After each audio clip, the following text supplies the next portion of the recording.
Hello' students, আজি তোমালোকৰ কাৰণে আকৌ এটা নতুন ভিডিঅ' লৈ আহিছোঁ। আজিৰ ভিডিঅ'টোত আমি ডিছকাছ কৰিম গদ্যাংশৰ উদ্যোগী হও আহা ভাৰতীয় সংস্কৃতি, অসমৰ জনগোষ্ঠীৰ গাঁথনি আৰু সংস্কৃতি, ইণ্টাৰনেটৰ তিথামিতা, অৰুণিমা সিনহা, অৰণ্য যাত্ৰা আৰু পাৰস্যত এভুমুকি। এই 7টা চেপ্টাৰৰ আমি আজি কমন কুৱেশ্যনছ ডিছকাছ কৰিম। লগতে ইয়াৰ ভিতৰুৱা অতিৰিক্ত মষ্ট ইম্পৰ্টেণ্ট কুৱেশ্যন আনচাৰ আলোচনা কৰিম। মই আগতে এটা ভিডিঅ' দিছিলোঁ পদ্যাংশৰ বৰগীত, জিকিৰ, প্ৰশস্তি, মই অসমীয়া আৰু দৃষ্টান্তৰ। এই 5টা চেপ্টাৰৰ কমন কুৱেশ্যনছ ডিছকাছ কৰিছিলোঁ। আজি আমি ডিছকাছ কৰিম গদ্যাংশৰ কেইটা। তোমালোকে ভিডিঅ'টো শেষলৈকে চাবা আৰু ভিডিঅ'টো যদি ভাল লাগে তেন্তে ভিডিঅ'টোত এটা লাইক কৰি দিবা আৰু ভিডিঅ'টো প্ৰথমবাৰৰ বাবে চালে চেনেলটো ছাবস্ক্ৰাইব কৰি দিবা। কাৰণ এইটো চেনেলত IKK লাৰ্ণ নামৰ চেনেলত তোমালোকে ক্লাছ 10ৰ সকলো ধৰণৰ ইনফৰমেশ্যন ভিডিঅ' তোমালোকে পাই যাবা আৰু লগতে কমন কুৱেশ্যনছ আনচাৰ পাই যাবা। তোমালোকে চেনেলটো ছাবস্ক্ৰাইব কৰি দিয়া। তেন্তে আহক এতিয়া আমি ভিডিঅ'টো ষ্টাৰ্ট কৰোঁ। উদ্যোগী হও আহা, ইয়াৰ লেখক হৈছে দেৱজিৎ ভূঞা। তোমালোকে কুৱেশ্যন আনচাৰত আহা বাপ বিষয়ক 1 নম্বৰৰ পৰা তোমালোকে পঢ়িব লাগিব। গহ, এজন সফল উদ্যোগী হ'বলৈ কি কি গুণৰ প্ৰয়োজন? উঙ, পতাঞ্চ, দ্বিতীয়াছ, বৰ্গেৰ্য, যহ। মই যিকেইটা দেখাই দিছোঁ সেইকেইটা তোমালোকৰ পঢ়িব লাগিবই। যদি তোমালোকে পাৰা শ্বৰ্ট কুৱেশ্যন অলপ বেছিকৈ পঢ়িবা। যদি তোমালোকৰ সময় থাকে তেন্তে গোটেইখিনি পঢ়িবা একৰ, আৰু যদি সময় নাথাকে মই যিখিনি দিছোঁ সেইখিনি পঢ়িবই লাগিব। নেক্সট চোৱা তোমালোকে 2 নম্বৰৰ পৰা কি কি পঢ়িব লাগিব। ক, খ, গ, গহ। তোমালোকে এইকেইটা পঢ়িবলগীয়া, ইয়াত 4টা আছে, 4টাই পঢ়িব লাগিব। নেক্সট তোমালোকৰ 3 নম্বৰটো পঢ়িব লাগিব। এইটো মষ্ট ইম্পৰ্টেণ্ট হয়। ইনফোচিছ কোম্পানীৰ প্ৰতিষ্ঠাপক কোন? তেওঁ ভাৰতবৰ্ষ তথা বিশ্বৰ এজন সফল উদ্যোগী হোৱাৰ আঁৰৰ কাহিনীটো বৰ্ণনা কৰা। 4 নম্বৰটো তোমালোকে ডাইৰেক্ট স্কিপ কৰিবা, কাৰণ HSLC 2026ত এই কুৱেশ্যনটো আহিছিলে। ৰিপিট কেতিয়াও নহয়। তোমালোকে 2027 চনত মেট্ৰিক পৰীক্ষাত এই কুৱেশ্যনটো নাহে। তোমালোকৰ হাফ ইয়াৰলিত আহিব পাৰে, কিন্তু মেট্ৰিক পৰীক্ষাত এই কুৱেশ্যনটো নাহে। তোমালোকে মেট্ৰিক পৰীক্ষাৰ যিকেইটা দেখুৱাই দি আছোঁ তোমালোকে সেইকেইটা ফ'ল' কৰিবা। তোমালোকে হাফ ইয়াৰলিৰ কুৱেশ্যন পেপাৰ ফ'ল' নকৰিবা। 5 নম্বৰটো পঢ়িব নালাগে, এইটো স্কিপ কৰিবা। এইটো HSLC 2026ত আহিছিলে। 6 নম্বৰটো পঢ়িব লাগিব, এইটো ইম্পৰ্টেণ্ট আছে। 7 নম্বৰটো পঢ়িবা আৰু 8 নম্বৰ কেইটা স্কিপ কৰিব পাৰা। 9 নম্বৰটো পঢ়িবা, সমাৰ্থক শব্দ লিখা, এইকেইটা পঢ়িব লাগিব। এইকেইটা ডাঙৰ কুৱেশ্যন, এইকেইটা পঢ়ি ল'বা গোটেইখিনি। 10 নম্বৰটো পঢ়িব লাগিব। 11 নম্বৰ, 12 নম্বৰৰ পৰা তোমালোকে খটো পঢ়িবা, যি মূলা বাৰে তাৰ দুপাততে চিন, এইটো ইম্পৰ্টেণ্ট আছে। আৰু 13 নম্বৰটো পঢ়িবা, লিংগ পৰিৱৰ্তন কৰা। এতিয়া তোমালোকে ভিতৰুৱা এই চেপ্টাৰৰ কুৱেশ্যন আনচাৰখিনি চোৱা, সেইকেইটা মষ্ট ইম্পৰ্টেণ্ট হয়। পাঠৰ ভিতৰুৱা অতি দৰকাৰী প্ৰশ্ন উত্তৰ। 1. এজন উদ্যোগী আৰু কৰ্মহীন নিবনুৱাৰ মাজৰ ক্ষুদ্ৰ ব্যৱধানটো কি? HSLC 2018ত এই কুৱেশ্যনটো আহিছিলে। উত্তৰ, এজন উদ্যোগী আৰু কৰ্মহীন নিবনুৱাৰ মাজৰ ক্ষুদ্ৰ ব্যৱধানটো হ'ল এলাহ। 2 নম্বৰ কুৱেশ্যন, নাৰায়ণ মূৰ্তি কোন? উত্তৰ, নাৰায়ণ মূৰ্তি হ'ল ভাৰতৰ বিখ্যাত তথ্য প্ৰযুক্তি কোম্পানী ইনফোচিছৰ প্ৰতিষ্ঠাপক। 3 নম্বৰ কুৱেশ্যন, ধীৰুভাই আম্বানীয়ে ব্যৱসায়ৰ বাবে মূলধন ক'ৰ পৰা সংগ্ৰহ কৰিছিল? উত্তৰ, ধীৰুভাই আম্বানীয়ে ৰাইজৰ পৰা ধন সংগ্ৰহ কৰি ব্যৱসায়ৰ বাবে মূলধন গোটাইছিল। 4 নম্বৰ কুৱেশ্যন, বিল গেটছ কোন? উত্তৰ, বিল গেটছ হ'ল বিশ্ববিখ্যাত কম্পিউটাৰ ছফ্টৱেৰ কোম্পানী মাইক্ৰ'ছফ্টৰ সহ প্ৰতিষ্ঠাপক। 5 নম্বৰ কুৱেশ্যন, এণ্টাৰপ্ৰিনিয়ৰ শব্দটোৰ অসমীয়া প্ৰতিশব্দ কি? উত্তৰ এণ্টাৰপ্ৰিনিয়ৰ শব্দটোৰ অসমীয়া প্ৰতিশব্দ হ'ল উদ্যোগী। 6 নম্বৰ কুৱেশ্যন, পাঠটোত উল্লেখ কৰা কোকা কোলাৰ বিজ্ঞাপনটোৱে কি তাৎপৰ্য বহন কৰে? উত্তৰ ইয়াৰ তাৎপৰ্য হ'ল যে এজন উদ্যোগীয়ে তেওঁৰ লক্ষ্যৰ প্ৰতি সম্পূৰ্ণৰূপে সমৰ্পিত হ'ব লাগে। অৰ্থাৎ খাওঁতে, শুওঁতে, উঠোতে সকলো সময়তে তেওঁ নিজৰ সপোনক লৈয়েই জীয়াই থাকিব লাগে। 7 নম্বৰ কুৱেশ্যন, নাৰায়ণ মূৰ্তিয়ে প্ৰতিষ্ঠা কৰা প্ৰথম কোম্পানীটোৰ নাম কি আছিল? উত্তৰ নাৰায়ণ মূৰ্তিয়ে প্ৰতিষ্ঠা কৰা প্ৰথম কোম্পানীটোৰ নাম আছিল ছফ্ট্ৰনিক্স। 8 নম্বৰ কুৱেশ্যন, বিল গেটছৰ মতে উদ্যোগীসকলৰ বাবে আটাইতকৈ গুৰুত্বপূৰ্ণ অধ্যায়টো কি? উত্তৰ বিল গেটছৰ মতে উদ্যোগীসকলৰ বাবে আটাইতকৈ গুৰুত্বপূৰ্ণ অধ্যায়টো হ'ল বিক্ৰী কৰা অৰ্থাৎ মাৰ্কেটিং। 9 নম্বৰ কুৱেশ্যন, আপুনি যদি দুখীয়া হৈ জন্ম হৈছে সেয়া আপোনাৰ ভুল নহয়, কিন্তু আপুনি যদি দুখীয়া হৈ মৰে সেয়া আপোনাৰ ভুল। এই বিখ্যাত উক্তিটো কাৰ? উত্তৰ এই বিখ্যাত উক্তিটো হ'ল বিল গেটছৰ। 10 নম্বৰ কুৱেশ্যন, পাঠটোত উল্লেখ কৰা চৰকাৰী প্ৰশিক্ষণ প্ৰতিষ্ঠানটোৰ নাম কি? উত্তৰ পাঠটোত উল্লেখ কৰা চৰকাৰী প্ৰশিক্ষণ প্ৰতিষ্ঠানটোৰ নাম হ'ল ইণ্ডিয়ান ইনষ্টিটিউট অফ এণ্টাৰপ্ৰিনিয়ৰশ্বিপ, চমুকৈ IIE বুলি কোৱা হয়। 11 নম্বৰ কুৱেশ্যন, উদ্যোগী হোৱাৰ গুণ জন্মগত নে ইয়াক গঢ়িব পাৰি? উত্তৰ পাঠটোৰ মতে উদ্যোগী হোৱাৰ গুণ জন্মগত নহয়, উপযুক্ত প্ৰশিক্ষণ আৰু অভিৰুচন ইংলিছতকৈ মটিভেশ্যনৰ দ্বাৰা ইয়াক গঢ়ি তুলিব পাৰি। 12 নম্বৰ কুৱেশ্যন, ধীৰুভাই আম্বানীয়ে ব্যৱসায় ক'ৰ পৰা আৰম্ভ কৰিছিল? উত্তৰ ধীৰুভাই আম্বানীয়ে মুম্বাইৰ এটা 350 বৰ্গফুটৰ কোঠাৰ পৰা কাপোৰৰ ব্যৱসায় আৰম্ভ কৰিছিল। 13 number question, start up India আঁচনিৰ উদ্দেশ্য কি? উত্তৰ ষ্টাৰ্ট আপ ইণ্ডিয়া আঁচনিৰ উদ্দেশ্য হ'ল নতুন উদ্যোগীসকলক ব্যৱসায় আৰম্ভ কৰিবলৈ মূলধন, কাৰিকৰী সহায় আৰু প্ৰশিক্ষণ প্ৰদান কৰা। 14 নম্বৰ কুৱেশ্যন, পাঠটোৰ মূল বাৰ্তা কি? উত্তৰ পাঠটোৰ মূল বাৰ্তা হ'ল যুৱ প্ৰজন্মই কেৱল চাকৰিৰ পিছত দৌৰি সময় নষ্ট নকৰি নিজকে উদ্যোগী হিচাপে গঢ়ি তুলি আত্মনিৰ্ভৰশীল হোৱাৰ লগতে দেশৰ অৰ্থনীতিতো বৰঙণি যোগোৱা উচিত। 15 নম্বৰ কুৱেশ্যন, সফল উদ্যোগী হ'বলৈ কি কি গুণৰ প্ৰয়োজন পাঠৰ আধাৰত আলোচনা কৰা। HSLC 2019ত এই কুৱেশ্যনটো আহিছিলে।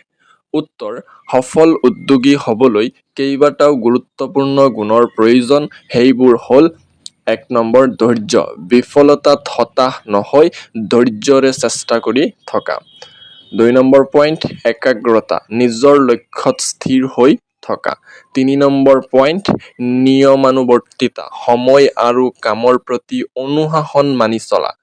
4 নম্বৰ পইণ্ট আত্মবিশ্বাস, নিজৰ সামৰ্থ্যৰ ওপৰত সম্পূৰ্ণ বিশ্বাস ৰখা। 5 নম্বৰ হাৰ নমনা মনোবৃত্তি, যিকোনো পৰিস্থিতিতে হাৰ নামানি আগবাঢ়ি যোৱাৰ মানসিকতা। 6 নম্বৰ পইণ্ট সৃজনশীলতা, নতুন ধাৰণা আৰু চিন্তাৰে সমস্যাৰ সমাধান কৰা। এতিয়া নেক্সট চেপ্টাৰটো চোৱা। ভাৰতীয় সংস্কৃতি, ইয়াৰ লেখক হ'ল হেম বৰুৱা।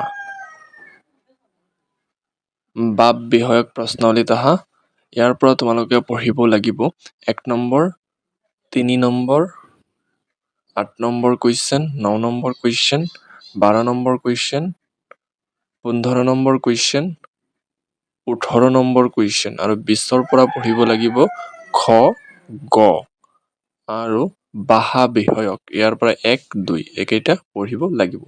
ইয়াৰ পিছত তোমালোকে এই চেপ্টাৰৰ ভিতৰুৱা প্ৰশ্ন উত্তৰ কেইটা চোৱা। পাঠৰ ভিতৰুৱা অতি দৰকাৰী প্ৰশ্ন উত্তৰ কেইটা চোৱা। মই কুৱেশ্যন কেইটা কৈ যাম, তোমালোকে যদি কুৱেশ্যন আনচাৰখিনি লিখা নাই তেনেহ'লে তোমালোকে বহীত লিখি ল'বা। মই অকল কুৱেশ্যনখিনি পঢ়ি যাম। 1 নম্বৰ কুৱেশ্যন, সভ্যতা আৰু সংস্কৃতিৰ মাজৰ পাৰ্থক্য কি? HSLC 2018ত এই কুৱেশ্যনটো আহিছিলে। মই আনচাৰ কেইটা কৈ দিলে ভিডিঅ'টো বহুত দীঘলীয়া হৈ যাব, সেইকাৰণে আমি কুৱেশ্যন কেইটা কৈ যাম। নেক্সট কুৱেশ্যনটো চোৱা, হেম বৰুৱাৰ এখন গ্ৰন্থৰ নাম লিখা। HSLC 2019ত এই কুৱেশ্যনটো আহিছিলে। নেক্সট কুৱেশ্যনটো চোৱা এতিয়া, ভাৰতীয় সংস্কৃতিৰ প্ৰাণ কি? HSLC 2020ত এই কুৱেশ্যনটো আহিছিলে। 5 নম্বৰ কুৱেশ্যনটো চোৱা, তাজমহলক কিহৰ নিদৰ্শন বুলি কোৱা হৈছে? HSLC 2022ত আহিছিলে এই কুৱেশ্যনটো। 6 নম্বৰ কুৱেশ্যন চোৱা, লেখক হেম বৰুৱাই কোনখন আলোচনী সম্পাদনা কৰিছিল? ছাত্ৰ-ছাত্ৰীসকল, তোমালোকে যদি ভিডিঅ'টোত এতিয়াও লাইক কৰা নাই, ভিডিঅ'টোত এটা লাইক কৰি দিয়া, আৰু ভিডিঅ'টো যদি তোমালোকে প্ৰথমবাৰৰ বাবে চাই আছা তেনেহ'লে চেনেলটো ছাবস্ক্ৰাইব কৰি দিয়া। নেক্সট কুৱেশ্যনটো চোৱা, 7 নম্বৰ, লেখকৰ মতে ভাৰতৰ বুৰঞ্জী কিহৰ বুৰঞ্জী? 8 নম্বৰ কুৱেশ্যনটো চোৱা, মহেঞ্জো-দাৰোৰ সংস্কৃতিত পোৱা এটা মূল সাংস্কৃতিক উপাদান কি? নেক্সট তোমালোকৰ 9 নম্বৰ কুৱেশ্যনটো চোৱা, কোনজন পণ্ডিতে ফ্ৰম বল্গা টু গংগা গ্ৰন্থত ভাৰতলৈ হোৱা মানৱ প্ৰব্ৰজনৰ কথা বৰ্ণনা কৰিছে? 10 নম্বৰ কুৱেশ্যনটো চোৱা এতিয়া, দাক্ষিণাত্যৰ ভাস্কৰ্যৰ এটা প্ৰধান বৈশিষ্ট্য কি? 11 নম্বৰ কুৱেশ্যন, পাঠটোত উল্লেখ থকা কালীয় দমনৰ প্ৰতীকধৰ্মী ব্যাখ্যা কোনে আগবঢ়াইছিল? 12 নম্বৰ কুৱেশ্যন, কোনটো বিদেশী ধৰ্মৰ প্ৰভাৱত উত্তৰ ভাৰতীয় ভাস্কৰ্যত সৰলতা আহিছিল? 13 নম্বৰ কুৱেশ্যন, লেখকৰ মতে সংগীতৰ স্থায়িত্ব চিত্ৰকলাতকৈ কম কিয়? 14 নম্বৰ কুৱেশ্যন, আধ্যাত্মিকতা বাদে প্ৰাক-মুছলিম যুগৰ হিন্দু সমাজত কেনে প্ৰভাৱ পেলাইছিল? 15 নম্বৰ কুৱেশ্যন, পাঠটোত উল্লেখ থকা মোগল চিত্ৰকলাৰ মূল বৈশিষ্ট্য কি আছিল? এতিয়া নেক্সট চেপ্টাৰটো চোৱা। অসমৰ জনগোষ্ঠীৰ গাঁথনি আৰু সংস্কৃতি। ইয়াৰ লেখক হৈছে আব্দুছ ছাত্তাৰ। ইয়াৰ পৰা তোমালোকৰ চাব লাগিব 1 নম্বৰৰ পৰা চাব লাগিব ক, গ, ঙ, এই তিনিটা চাবা। পাৰিলে 5টাই চাই থৈ দিবা যদি পাৰা, নহ'লে 3টা তোমালোকে ইয়াৰ পৰা পঢ়িবই লাগিব। 2 নম্বৰৰ পৰা তোমালোকৰ পঢ়িব লাগিব খ, গ, এই দুটা পঢ়িলে তোমালোকৰ হৈ যাব। আৰু 4 নম্বৰটো পঢ়িবা, 7 নম্বৰ কুৱেশ্যন পঢ়িবা, আৰু 8 নম্বৰৰ পৰা পঢ়িব লাগিব খ, গ, ভাষা বিষয়ক। ইয়াৰ পৰা 1, 2, 3 এইকেইটা পঢ়ি থৈ দিবা, তোমালোকৰ মেট্ৰিক পৰীক্ষাত 2027 চনত ইয়াৰ পৰাই আহিব। আৰু এই চেপ্টাৰৰ ভিতৰুৱা কুৱেশ্যন আনচাৰখিনি এতিয়া চোৱা। পাঠৰ ভিতৰুৱা অতি দৰকাৰী প্ৰশ্ন উত্তৰ। মই কুৱেশ্যন কেইটা কৈ যাম, তোমালোকে কুৱেশ্যন আনচাৰ লিখি যাবা যিসকলে লিখা নাই। 1, অসমৰ মূল জনগোষ্ঠীৰ ধাৰক কোনসকল? HSLC 2018ত এই কুৱেশ্যনটো আহিছিলে, ইম্পৰ্টেণ্ট আছে, ভালকৈ মনত ৰাখিবা। নেক্সট কুৱেশ্যনটো হৈছে, অসমত কেতিয়াৰ পৰা কেতিয়ালৈকে বঙলা ভাষা চৰকাৰী ভাষা হিচাপে চলিছিল? HSLC 2019ত এই কুৱেশ্যনটো আহিছিলে। নেক্সট কুৱেশ্যনটো চোৱা, প্ৰচেছ অফ এছিমিলেশ্যন বুলিলে কি বুজা? HSLC 2020ত এই কুৱেশ্যনটো আহিছিলে। 4 নম্বৰ কুৱেশ্যন, চাহ বনুৱাসকল ক'ৰ পৰা অসমলৈ আহিছিল? 5 নম্বৰ কুৱেশ্যন, পাঠটোত উল্লেখ থকা অসমৰ কেইটামান প্ৰাচীন অনাৰ্য জনগোষ্ঠীৰ নাম লিখা। 6 নম্বৰ কুৱেশ্যন, আহোমসকল মূলতে ক'ৰ পৰা আহিছিল? 7 নম্বৰ কুৱেশ্যন, ব্ৰিটিছৰ আগমনৰ পিছত অসমলৈ অহা দুটা প্ৰধান জনগোষ্ঠীৰ নাম লিখা। 8 নম্বৰ কুৱেশ্যন, ন-অসমীয়া মুছলমান বুলিলে কাক বুজোৱা হয়? 9 নম্বৰ কুৱেশ্যন, অসমীয়া ভাষাত ব্যৱহৃত হোৱা কেইটামান আৰবী ফাৰ্চী মূলৰ শব্দৰ উদাহৰণ দিয়া। 10 নম্বৰ কুৱেশ্যন পাঠটোৰ মতে সংস্কৃতিৰ ৰূপান্তৰ কেনেকৈ ঘটে 11 নম্বৰ কুৱেশ্যন ব্ৰিটিছ অহাৰ লগে লগে অসমৰ সমাজ জীৱনলৈ অহা কেইটামান নতুন উপাদান কি কি নেক্সট কুৱেশ্যনটো চোৱা লেখকৰ মতে অসমীয়া জাতিৰ জনসংখ্যাৰ ক্ষুদ্ৰতালৈ লক্ষ্য ৰাখি কি কৰিব নালাগে 13 নম্বৰ কুৱেশ্যন পাঠটোৰ লেখক আব্দুছ ছাত্তাৰৰ এখন উল্লেখযোগ্য গ্ৰন্থৰ নাম লিখা সংমিশ্ৰণত অসমীয়া সংস্কৃতি 14 নম্বৰ কুৱেশ্যন পাঠটোৱে বৰ্তমান সময়ত কি প্ৰাসংগিকতা বহন কৰে 15 নম্বৰ কুৱেশ্যন অসমীয়া সংস্কৃতিক কিয় এক সংমিশ্ৰিত সংস্কৃতি বুলি কোৱা হয় পাঠৰ আধাৰত আলোচনা কৰা HSLC 2019 2022 এই কুৱেশ্যনটো আহিছিলে মোষ্ট ইম্পৰ্টেণ্ট হয় ভালকৈ চাই যাবা এই কুৱেশ্যনটো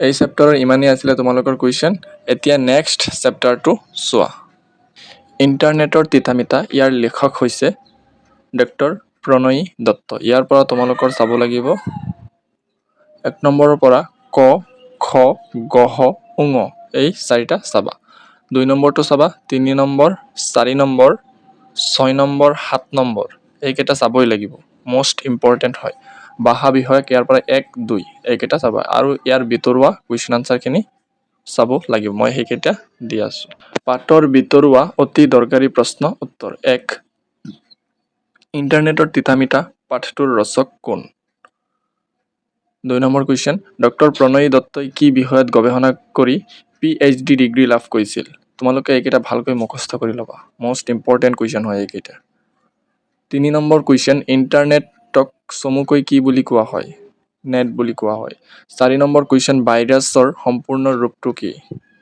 5 নম্বৰ কুৱেশ্যন কুঁৱলীৰ বান্ধৱী শ্বেৰণে কলৈ পঢ়িবলৈ গৈছিল 6 নম্বৰ কুৱেশ্যন কুঁৱলী কি ব্যৱহাৰ কৰিবলৈ উদ্গ্ৰীৱ হৈ পৰিছিল 7 নম্বৰ কুৱেশ্যন কিহৰ সমষ্টিয়ে ইণ্টাৰনেট হৈছে 8 নম্বৰ কুৱেশ্যন ইণ্টাৰনেটত পোৱা উৰাবাতৰি সম্পৰ্কে কুঁৱলীহঁতক কোনে বুজাই দিছিল 9 নম্বৰ কুৱেশ্যন সাবানা বাইদেউৰ পৰা উপদেশ পাই কুঁৱলীয়ে কালৈ ইমেইল কৰিলে এইখিনি আছিল এই চেপ্টাৰৰ ভিতৰুৱা কুৱেশ্যন আনসাৰ এতিয়া নেক্সট চেপ্টাৰটো চোৱা অৰুণিমা সিনহা ইয়াৰ লেখক হৈছে জয়শ্ৰী গোস্বামী মহন্ত এই চেপ্টাৰৰ পৰা তোমালোকৰ চাব লাগিব নম্বৰৰ পৰা তোমালোকৰ চাব লাগিব খ গ গ হ ঙ এই চাৰিটা চাব লাগিব 2 নম্বৰটো চাব লাগিব 6 নম্বৰটো চাব লাগিব 7 নম্বৰ 8 নম্বৰ আৰু ভাষা বিষয়কৰ পৰা তোমালোকৰ চাব লাগিব 1 আৰু 2 আৰু ইয়াৰ ভিতৰুৱা কুৱেশ্যন আনসাৰ খিনিও চাব লাগিব পাঠৰ ভিতৰুৱা অতি দৰকাৰী প্ৰশ্ন উত্তৰ 1 অৰুণিমা সিনহা কোন আছিল HSLC 2018ত এই কুৱেশ্যনটো আহিছিলে নেক্সট কুৱেশ্যন চোৱা অৰুণিমাক কোনে পৰ্বতাৰোহণৰ প্ৰশিক্ষণ দিছিল HSLC 2019ত এই কুৱেশ্যন আহিছিলে 3 নম্বৰ কুৱেশ্যন অৰুণিমাই কেতিয়া মাউণ্ট এভাৰেষ্ট আৰোহণ কৰিছিল HSLC 2020ত এই কুৱেশ্যন আহিছিলে কুৱেশ্যন নম্বৰ 4 অৰুণিমাই লাভ কৰা এটা ৰাষ্ট্ৰীয় সন্মানৰ নাম লিখা উত্তৰ অৰুণিমাই লাভ কৰা এটা ৰাষ্ট্ৰীয় সন্মান হ'ল পদ্মশ্ৰী 2015ত পাইছিল 5 নম্বৰ কুৱেশ্যন অৰুণিমা সিনহাৰ জীৱনৰ পৰা আমি কি প্ৰেৰণা লাভ কৰিব পাৰো বহলাই লিখা HSLC 2019 2022ত এই কুৱেশ্যনটো আহিছিলে ভালকৈ চাই ল'বা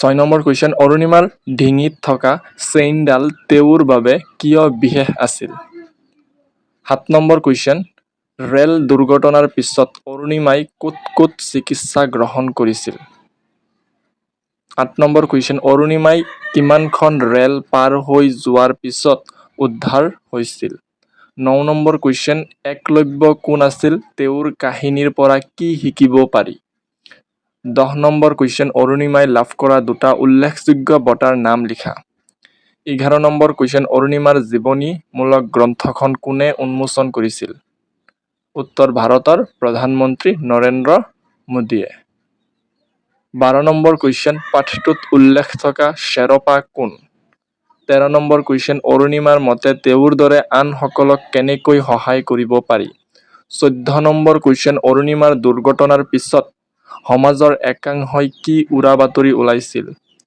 15 নম্বৰ কুৱেশ্যন, পাঠটোৰ মূল উদ্দেশ্য কি? এতিয়া নেক্সট চেপ্টাৰটো চোৱা। অৰণ্য যাত্ৰা, অনুৰাধা শৰ্মা পূজাৰী লেখক। ইয়াৰ পৰা তোমালোকৰ চাব লাগিব বাপ বিষয়ক এক চমুকৈ উত্তৰ লিখা ক, খ, গ, গহ। চাৰিটা আছে, চাৰিটাই চাব লাগিব। নেক্সট 3 নম্বৰ কুৱেশ্যন চাব লাগিব, 4 নম্বৰ কুৱেশ্যন চাব লাগিব, 6 নম্বৰ কুৱেশ্যন চাব লাগিব, 9 নম্বৰ কুৱেশ্যন চাব লাগিব আৰু বাহা বিষয়কৰ পৰা 1, 2 এইকেইটা চাব লাগিব। পাঠৰ ভিতৰুৱা অতি দৰকাৰী প্ৰশ্ন উত্তৰ। 1. অৰণ্য যাত্ৰা পাঠটিৰ লেখক কোন?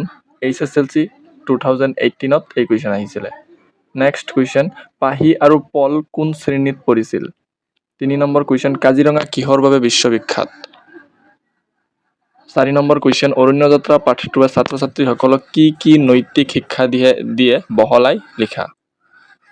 ইম্পৰ্টেণ্ট আছে এই কুৱেশ্যনটো, ভালকৈ চাই ল'বা। 5 নম্বৰ কুৱেশ্যন, অৰণ্য যাত্ৰা পাঠটোৰ নামকৰণৰ সাৰ্থকতা বিচাৰ কৰা।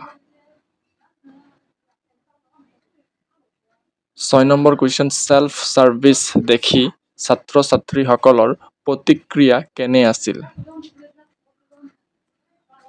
7 নম্বৰ কুৱেশ্যন, পাঠটোত উল্লেখ থকা দুগৰাকী শিক্ষকৰ নাম লিখা। 8 নম্বৰ কুৱেশ্যন, পলহঁতক উদ্ধাৰ কৰা ছোৱালী কেইজনীৰ নাম কি কি আছিল? 9 নম্বৰ কুৱেশ্যন, তোমালোকে পৃথিৱীৰ ভিতৰতে যশস্যা থকা এখন অৰণ্যলৈ যাবলৈ ওলাইছা, ইয়াত কোনখন অৰণ্যৰ কথা কোৱা হৈছে? উত্তৰ, ইয়াত কাজিৰঙা ৰাষ্ট্ৰীয় উদ্যানৰ কথা কোৱা হৈছে। 10 নম্বৰ কুৱেশ্যন, শিক্ষক হাজৰিকা ছাৰে গছ-গছনিক মানুহৰ কিহৰ লগত তুলনা কৰিছে? 11 নম্বৰ কুৱেশ্যন, 1826 চনৰ ইয়াণ্ডাবু সন্ধিৰ তাৎপৰ্য কি আছিল? 12 নম্বৰ কুৱেশ্যন, পাঠটোৰ শেষত ছাত্ৰ-ছাত্ৰীসকলে কি উপলব্ধি কৰিলে? 13 নম্বৰ কুৱেশ্যন, অৰণ্য যাত্ৰা পাঠৰ মূল চৰিত্ৰ আৰু পাহিৰ চৰিত্ৰৰ এটা ভাল গুণ উল্লেখ কৰা। এতিয়া নেক্সট চেপ্টাৰটো চোৱা। ভুমুকি, ইয়াৰ লেখক হৈছে ৰথীন্দ্ৰনাথ গোস্বামী। ইয়াৰ পৰা তোমালোকৰ চাব লাগিব 1 নম্বৰৰ পৰা তোমালোকে চাব লাগিব খ, পতাঞ্চ, নিয়, ট, মূৰ্ধন্য ত, ধ, প, ভ, অন্তস্থ জ আৰু 2 নম্বৰ চাব লাগিব 5 নম্বৰ, 8 নম্বৰ কুৱেশ্যন চাব লাগিব, 12 নম্বৰ, 13 নম্বৰ এইকেইটা চাব লাগিব আৰু বাহা বিষয়কৰ পৰা চাব লাগিব 1, 2, 3, 4, 5 গোটেইখিনি চাব লাগিব আৰু এই চেপ্টাৰৰ ভিতৰুৱা কুৱেশ্যনখিনিও চাব লাগিব। পাঠটোৰ ভিতৰুৱা অতি দৰকাৰী প্ৰশ্ন উত্তৰ। 1 নম্বৰ কুৱেশ্যন, ইৰাণৰ ৰাজধানীৰ নাম কি? উত্তৰ, তেহৰান। 2 নম্বৰ কুৱেশ্যন, ইৰাণীসকলৰ নৱবৰ্ষ উৎসৱৰ চমু বিৱৰণ দিয়া। 3 নম্বৰ কুৱেশ্যন, শিৰিন ইবাদীৰ এটি চমু পৰিচয় দিয়া। 4 নম্বৰ কুৱেশ্যন, তথ্যৰেখা কি? 5 নম্বৰ কুৱেশ্যন, পাৰস্যৰ এটা কথাই মোক সদায় আকৰ্ষণ কৰিছিল, লেখকক কি এটা কথাই আকৰ্ষণ কৰিছিল? 6 নম্বৰ কুৱেশ্যন, বুশ্বেৰ বিমানবন্দৰটোক কিয় গুৰুত্বপূৰ্ণ বুলি কোৱা হৈছে? 7 নম্বৰ কুৱেশ্যন, বুশ্বেৰ কি? 8 নম্বৰ কুৱেশ্যন, বুশ্বেৰৰ তাপমাত্ৰা কিমান ডিগ্ৰী চেণ্টিগ্ৰেড আছিল বুলি লিখকে কৈছে? 9 নম্বৰ কুৱেশ্যন, মেহদী আৰু গাছেমে কাম কৰা কোম্পানীটোৰ নাম কি? 10 নম্বৰ কুৱেশ্যন, মেহদী আৰু গাছেম কোন? 11 নম্বৰ কুৱেশ্যন, বেংকি ক'ত থাকে? ছাত্ৰ-ছাত্ৰীসকল, আজিৰ ভিডিঅ'টো ইমানেই আছিল। আজিৰ ভিডিঅ'টো কেনেকুৱা হ'ল কমেণ্ট কৰিবলৈ নাপাহৰিবা আৰু ভিডিঅ'টো যদি ভাল লাগে তেন্তে ভিডিঅ'টোত এটা লাইক কৰি দিবা। ভিডিঅ'টো প্ৰথমবাৰৰ বাবে চালে চেনেলটো ছাবস্ক্ৰাইব কৰি দিবা। থেংকছ ফৰ ৱাচিং ভিডিঅ'।